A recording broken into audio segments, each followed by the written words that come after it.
Hello বন্ধুরা, আজকের ভিডিওতে আমি আপনাদের দেখাবো কিভাবে একটা ডিবি বক্স সঠিকভাবে ড্রেসিং এবং ওয়ারিং করতে হয়। একদম সহজ নিয়মে স্টেপ বাই স্টেপ দেখাবো, তাই ভিডিওটা শেষ পর্যন্ত দেখুন। এখানে দেখতে পাচ্ছেন আমরা লোড অনুযায়ী এমসিবিগুলো পরপর সাজিয়ে নেব।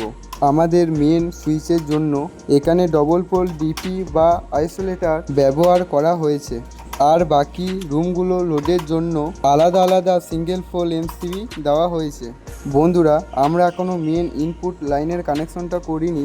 তার আগে ঘরের ভেতরে আলাদা আলাদা রুমে যে আউটপুট লাইনগুলো এসেছে সেই ফেজ তারগুলো আমরা সিঙ্গেল পোল এমসিবির ওপরের টার্মিনালে একে একে কানেক্ট করে নিচ্ছি। প্রতিটি রুমের লোড অনুযায়ী আলাদা আলাদা এমসিবিতে এই তারগুলো খুব ভালো করে টাইট দিতে হবে।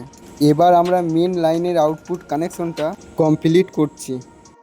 এখানে আমরা তার দিয়ে লুপ না করে প্রতিটি এমসিবির নিচে কমন কানেকশনের জন্য প্রফেশনাল এমসিবির বাসবার বা কম্বো পাতি ব্যবহার করেছি, যাতে সবগুলোতে সমানভাবে পাওয়ার সাপ্লাই পাই।